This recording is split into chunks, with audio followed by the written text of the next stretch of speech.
have now covered the exam 1 and exam 2 material, and now we are on decision-making tools. Next week, after exam, I will cover decision-making tools one more time, and then we'll move on to project management, and then linear programming, and then we'll have SAP exercises. Then we'll conclude our course material, and afterward we have a term project presentation, a poster presentation, and then final exam. So final exam is right after linear programming. So I'm sorry, that's exam 3, and then SAP, after SAP, at the end of the semester, final exam. So that's how I structure this course. So the topic is quantitative method A, decision-making tools. So let's think about what decision-making tools is, and if we have the time, we'll learn what EMV and EVPI and decision trees. I don't think we can cover decision tree today in no way, but probably agenda 1 and 2, we may be able to do that. Here's a definition of decision-making. Decision-making, I think it's one of the hardest things to do, and we are making decisions every day. And I myself have difficulties with making decisions, because the more difficult it is, the more ramifications it has, the more difficult it is, right? For example, as a company, now you are going through COVID-19, how should I change my industry, my business? Should I make it more online and prepare for an era where direct contact with customers is minimized? What shall I do? You have to make decisions at this point and prepare for that. So decision making is really difficult thing, because we cannot see what is going to happen in the future. And decision has trade-offs, right? If you make decisions, then you have to change many incentives and allot the resources to different priorities. So it involves changes, and that's very difficult because people resist to changes, and we are prone to, or we are inclined to be conservative. In other words, keeping what we have, what works right now, rather than be active and proactive toward the future. So decision making is really difficult. And another thing that I want to mention in this specific chapter is preferred alternatives. We have a lot of alternatives. If you have just yes and no, then it's kind of easy, right? Well, you have only 2 choices, choose one, and get done with the other. But when you have thousands of choices now, learning all the pros and cons of each alternative is just mind-boggling work, and it's so difficult. However, in business, we have to think about what our alternatives are, what are the ramifications and pros and cons of those alternatives that we have to understand. Otherwise, you might make mistakes, and you might regret, right? So that's why now we are learning how to evaluate those alternatives, and given those alternatives, what kind of decision to make. That's what the methods that we are learning in this part. So we'll discuss the significance of the decision, and the time and cost limitation of the decisions, and the complexity of the problems. Those 3 things we are going to be talking about. In decision-making process, we go through usually these steps. The first thing is we want to understand the problem clearly. So identify the problem. And when you are identifying in the problem, then you also want to consider the influencing factors surrounding that problem, right? So what are the things that are really constraining this problem or impacting this problem that you want to understand? And so you have problem statement and draw the pictures of associated factors all together, right? And identify them. And then now you want to formulate your decision objectives. What do you really want to do with your processes, your problem solving process? What do you want to do? So is it maximizing your profit? Is it maximizing customer satisfaction? Is it really making efficient process? What do you really want to do, right? So you have to, there are pros and cons, right? For example, we talked about outsourcing in the beginning of the semester. Outsourcing happened because of the stock market. Okay, so the stock market demands people to achieve short-term profits, and one of the good ways of making short-term profit is outsourcing your production out of the way and getting things just so supply chaining everything, right? So there was a decision. So going with the profit is not necessarily a good thing. Maybe you are focused on innovation. Think about Steve Jobs. He was more focused on innovation. When he innovated, profit and everything just followed, right? So he was not after profit, but he was after innovation. And that's why he was able to lay the foundation for Apple. And Apple now became flagship of the United States American company. He soared above GM or GE or all these conglomerates. So that's what happened with Apple. So what is your objective? Here you have to make the decision about that and choose the right objective rather than following the money, right? Rather than following profit. You have to see what really matters for the business and for the community, for the society and the nation, and go for it, right? So that's what is necessary. So you have problem, and then after seeing the problem, you want to set the objectives, and that's the role of the leader, right? So the leader has to see through everything. Yeah, despite all these things, we are going to stick with this objective and go for it, right? That's what needs to happen. And then you have to see the alternatives. What are the alternatives that we have? And then evaluate those alternatives in terms of pros and cons. And then your job is to choose the best alternative that align with your decision objective. That's a decision-making process. So seeing the problem is very important, I will say. Seeing the problem is very important, and making the, or, deciding which objective to focus on, that's another important thing. So I will say these first two steps are the most important thing in making decisions. And the rest of the things are, in my opinion, kind of methodological. You have to just follow that process through and choose the best alternative. That's what it is. So the hardest thing is actually 1 and 2, but I'm not teaching 1 and 2. This is a strategic part and value part. This is the most important thing, but I'm teaching the rest of the things, how to, evaluate and compare those things. Sorry that I can't teach the first 2 things. Now here's the risk and uncertainty. Uncertainty and absolute certainty. So how much uncertainty are you facing in your decision, right? Sometimes, if you commit some money in your marketing, then yeah, I will get 100 customers for that. However, sometimes you don't know however much money you may put in, you don't know how many customers are going to turn to you. That you don't know, then uncertainty is pretty high in that case.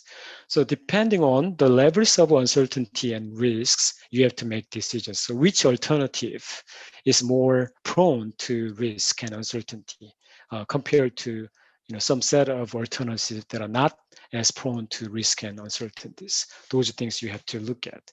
So as you face uncertainty, you can characterize that uncertainty with the probabilities and expected outcomes yourself.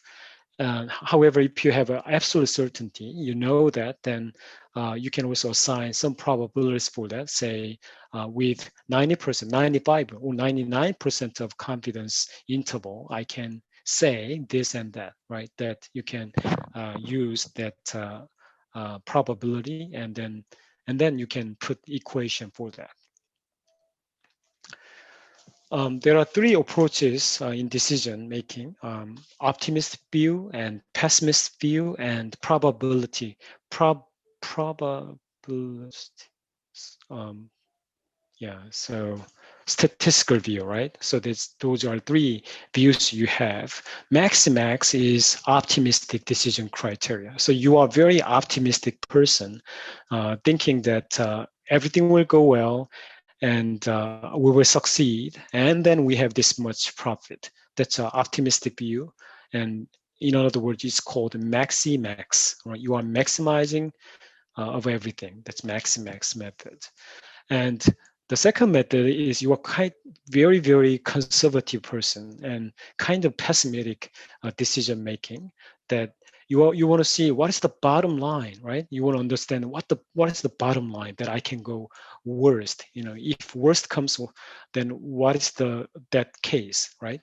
So that you want to understand at that time. You want to take a maxi min. You are maximizing the minimum. That's what it means. Maxi min choice. So that's understanding the bottom line of your decisions. Maximax is you are just understanding the ceiling, the possibility of the project when everything goes well. And the third option is Laplace method. That is, I think that I'm an average guy. It's not worse. It's not the best. Maybe so average case. What is that? That's a Laplace choice. And amongst these three values, somewhere along the line, you will understand that, yeah, probably be in between max min and max max will have something like that. And that's a Laplace value. And when you are using Laplace value, you are going to apply probabilities to your decision making. So let's take an example here. We have two states: favorite case or unfavorite case. So the market will turn out very good. That's favorite market. And if the market is going to turn out very bad, that's unfavorable market. So you have two states of the market, and you have three alternatives what you can do at this moment. For example, yeah, I have to construct a large plant, right? So for example, Amazon is just mushrooming their warehouse throughout the country. I have to open this warehouse in Delaware, in New Jersey, in Pennsylvania. Or should I construct a large warehouse in New Jersey to serve, New York and Pennsylvania and Delaware all together, right? So the kind of choices you are thinking of. So construct large plant or construct small plant, or I shouldn't do anything. So those are three alternatives that you are thinking of, and you are, weighing which alternative I should go with. And at the time, you have to also think about the market case. Sometimes it's going to be favorable market, sometimes it's average market, sometimes it's very bad market. So depending on the scenarios, what kind of result will come out. And you did research, you worked with the analytics people and all the people involved in that decision, and you found that when you go with constructing larger plant, if it's favorable market, you make $200,000. However, if it is unfavorable market, only $180,000 of loss you are going to have. And similarly, you do the same thing for constructing small plant and doing nothing.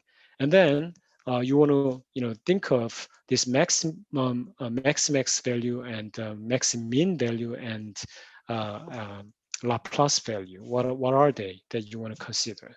So maximum in row means that you want to be very optimistic and then go with the best value that you can get out of this choice. First of all, construction large plant. If you do that, you are optimistic guy. The market will turn out good. So therefore, $200,000 I should be able to earn. So you put $200,000 in maximum in row right here. Similarly, if you go to the next alternative, construct small plant. Now, because you are optimistic, you want to choose $100,000. I think the market is going to be good, and 100,000 you're going to earn. And then lastly, do nothing. You don't have to compare anything. Just put zero because it's the same value. So if you do that, 200,000, 100,000, and $0.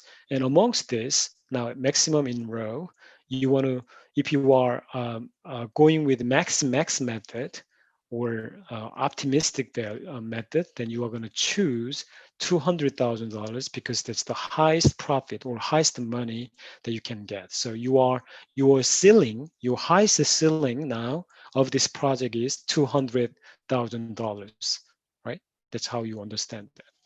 The minimum in row, this is for max and min method, and you see amongst these two choices, you are going to choose negative 180 because that's the minimum value. So negative $180,000 you're going to put here.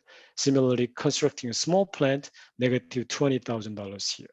And then do nothing, $0. Then maxi min method chooses the best value out of all these minimums, right? So what is the rational choice? Say you are a pessimistic guy and you don't want to go with the constructing large plant because that's going to incur lots of loss for your business. So you don't want to do that.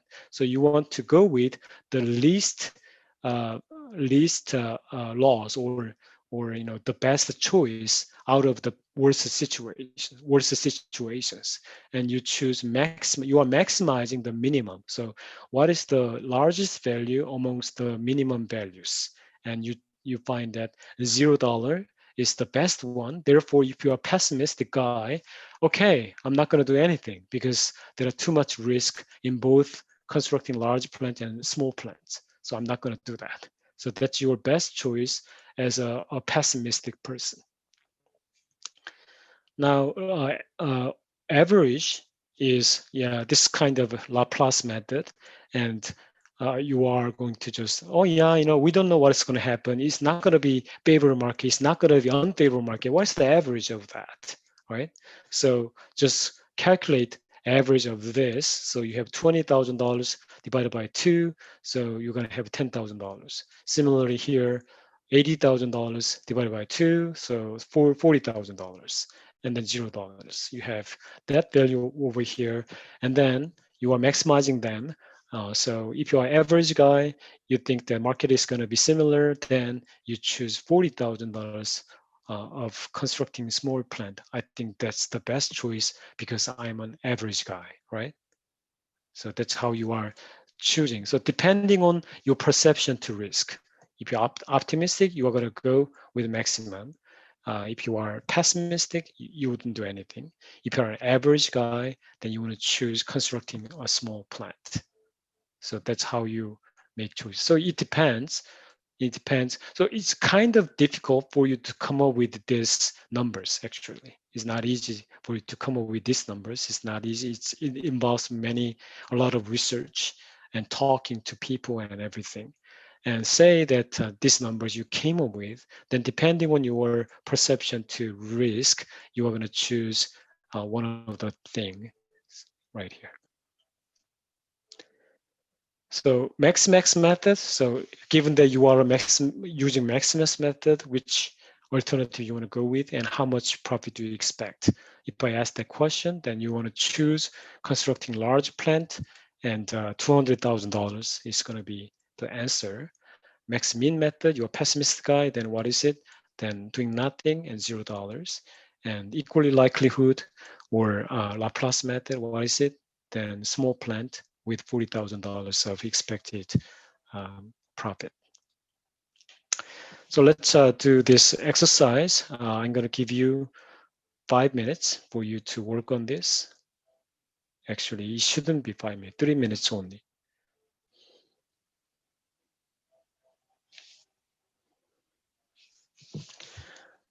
So let's go with max method first. So you want to choose maximum of this, right? So low, moderate, and high market situation. And depending on the market situation, you're going to have different payouts. And small plant, you have 9,000. That's the largest one. So you're going to put 9,000 here. Medium, here 16,000. High market, medium plant, 16,000. Large plant, so 20,000, and the market is high, right here, $20,000. And if you use max method, then the highest profit is 20,000. So your choice will be large plant, right? Now, max min method, if you look at here, so now you have to come up with the lowest value. So 7,000 is the lowest one here. And then 8,000 over here, 8,000. And then negative 16,000 is, and then amongst this negative 16,000 and 8,000 and 7,000, the best of them is 8,000. So medium plant will be maximum, minimum, max min method. Laplace method, you know, the average of this, so 8,000 for that. And this is, I think, 12,000 here. And then 22 something thousand, 4,000, 6,000 for 25,000, 2,500 over here. So the maximum will be, I think it's a 12,000, right? So medium plant is going to be the value, right? So 12,000. So if you go with Laplace method, then 12,000 medium plant is your choice. Max, if you are a pessimistic person, the bottom line is $8,000. So medium plant here again, and max method $20,000. So that's a large plant, right? So that's the choice that you are going to make. Any question? I'm sorry, but how do you get the averages again? Because I did them wrong. Okay, so 9,000, 8,000, 7,000 divided by 3, right? But I know that this is 8,000 because the difference between them is only 1,000. So I purposely made it easy to calculate. So 8,000 here. Now 8,000 plus 12,000 and 16,000 divided by 3 gives you 12,000 over here. And negative 16,000 plus 2,000 and 20,000 divided by 3 will give you $2,000. Okay, thank you. Yep.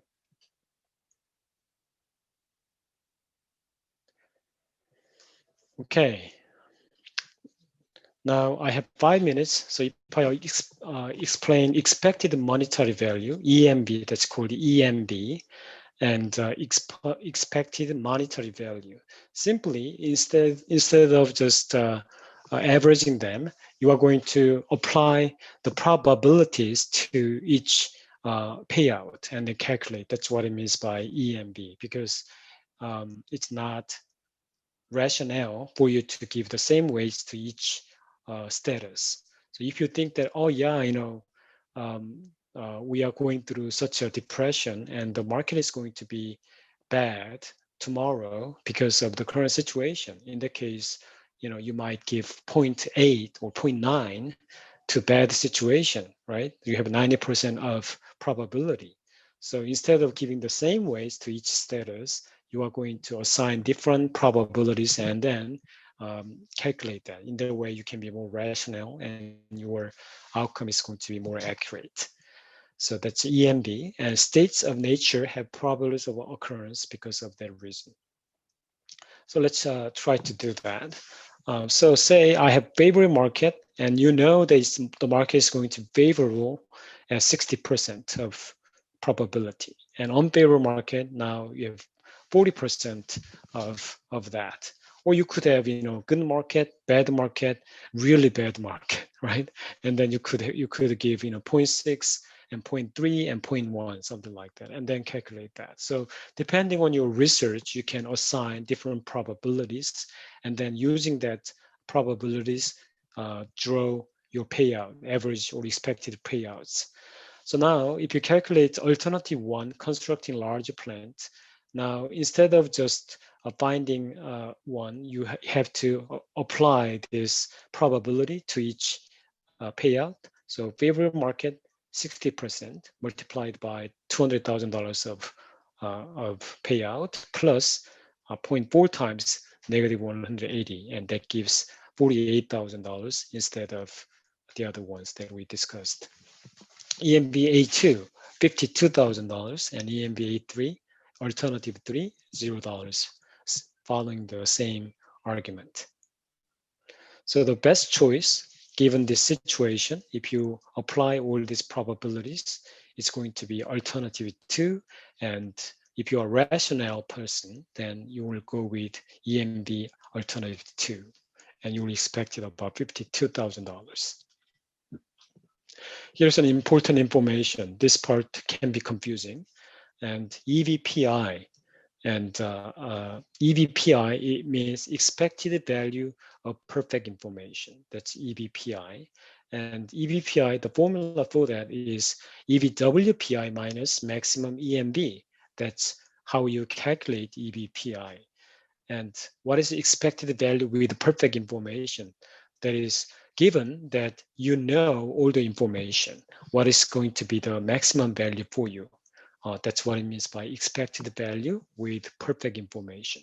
So, and then subtract maximum EMV, then it becomes EVPI, expected value perfect information. EVPI is the optimum dollar amount that you would be interested in investing to find out more about the market. So to clear up this uncertainty in the market, how much money do you want to invest? How much do you want to consult the experts? How much do you want to do more research? How much do you want to recruit researchers to work for you to find more information about? That's what it means by EVPI. So to find this EVPI, we want to calculate EVWPI and subtract maximum EMV, then that's going to be the answer. So if I just do it very quickly, so say, before we said 0.6 is the probability, but say you disregard this and say, yeah, I know that the market is going to be favorable, then what is the best payout in that case? And you find that constructing large plant is the best case out of 0, 100,000 and 200,000. This is the maximum. Yeah, if I know favorable market is going to happen, then $200,000 is going to be my choice, right? So, so $200,000 times the probability of favorable market 0.6 is the first left-hand side, or the depending on the status of the market. The second one is unfavorable market. Now, if I know that the market is going to be unfavorable for sure, then obviously I'm going to do nothing, because if I do anything, I'm going to be incurring this kind of loss, 20,000 or 180,000. So it's better not to do anything. So 0 will be your choice, and the probability is 0.4, and this is how you get EVWPI, expected value with perfect information. So what is EVWPI for you? $120,000 that you find. Now, let's find the maximum EMV, right? So if you just calculate the things that you did in the previous slide, 200,000 times 0.6 plus $180,000 times 0.4 gives you 48,000. EMV alternative 2 is 52,000. EMV alternative 3 is $0. And we know the maximum of EMV, if you're a rational person, you go with $52,000, and alternative 2 will be your choice. So therefore, now you know how to calculate EVPI, expected value of perfect information. So EVPI equals this one minus this. So 120,000 minus $52,000. So $68,000 is your EVPI, meaning that you are willing to invest $68,000